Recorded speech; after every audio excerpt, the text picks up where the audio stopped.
The money code relates to a couple different things. And so I'll take a little bit roundabout way to respond, but I'll get back to your point here. Um, it's really understanding your patterns with money. How do money is a relationship, like any relationship. And so do you believe money is for other people and not you? Do you have a scarcity mentality, like money is just never there for me, or the minute I make it, I lose it? Um, what you focus on grows. And so it's being aware first of people's patterns of how they tend to spend, save, earn, create money. What are their challenges? What are their strengths with money? What are their opportunities? What has been their history with money? Because it's getting at those stories in order to rewrite them. But I do something a little bit deeper to help crack that money code, which is I use something called theta healing, which you alluded to when you introduced me. And that's really getting to belief systems that hang out on the subconscious level that we're not always aware of with our conscious mind. And we carry beliefs on 4 different levels. So from birth to where you are right now is core level beliefs. So that's everything that you absorbed in your lifetime to where you are now. But especially important are from birth to age 7, when we're in a theta state. We take in a lot of information during that phase of our life, and we don't yet have the discernment to say, well, that's true and that's not. We take it all in like a fire hose, and then it sits in our subconscious because our subconscious tries to keep us safe. And keeping us safe is the subconscious kind of fears change. It's that primal instinct that we had, to avoid that saber-toothed tiger or whatever. And there's some of that still happens. And where we hold those beliefs on the core level are in our pineal gland. Second level beliefs are genetic. And science can prove that belief systems go back 3 generations, but in theta healing, we go back 7 and beyond.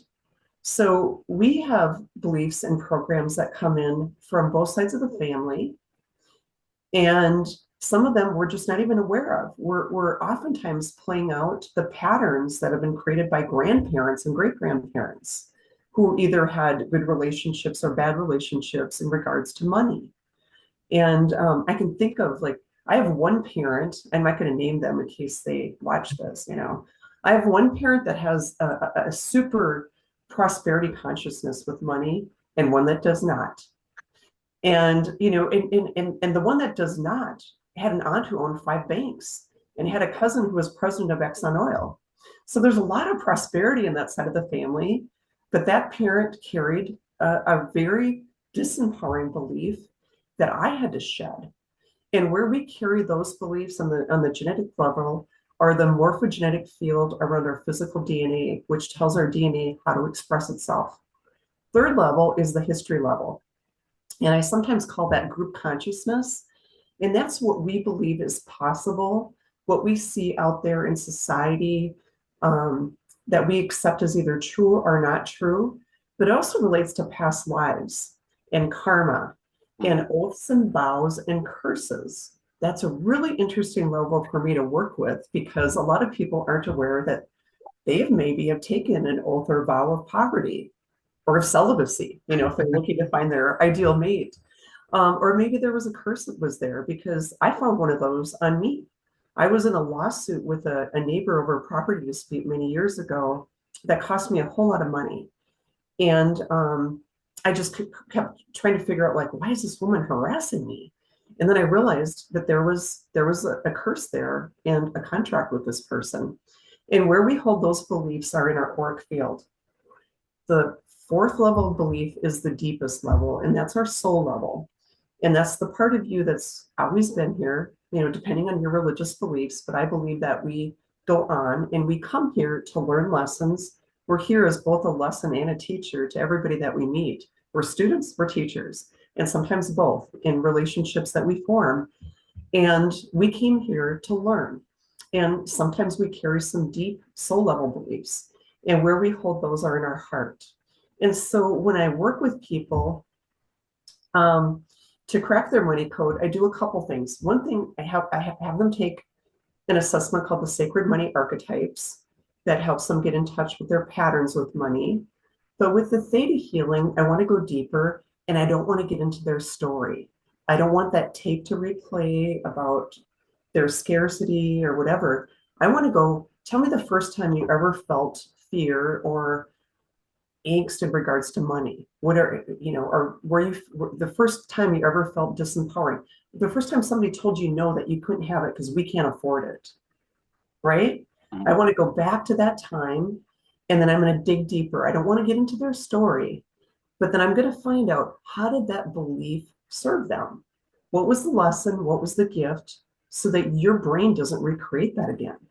So in order to shed that belief and get rid of it, you have to first acknowledge how it served you, because even crappy things that have come about in our life have served us in some way if we take the time to really, understand what that is. And then I ask them, are you ready to release it? Because we all have free agency. I can't just do that without somebody's permission. And then it's, what do you want to replace it with? So if you don't want that disempowering belief, then what do we replace it with? And we make that shift together. And it's a powerful co-creative process. And I'm the witness and observer. And I feel it in my heart chakra. So I have to stay in that energy long enough to witness and feel that shift change for that person. And so what I do is I energy test, first of all, to make sure that they have that belief. And then after we do the shift, we go back and energy test to make sure it shifted. And if it didn't, that means we didn't get to the root. We didn't get to the core issue. So that means that we dig a little bit deeper. We keep going until that belief shifts. But it really is getting people to step outside of that story that they've created so that they can write a new story. And then the coaching comes in to reinforce the new learning. So it's really kind of a balance of what I call the magical and the practical, bringing both to bear to help people get past those issues. Mm-hmm.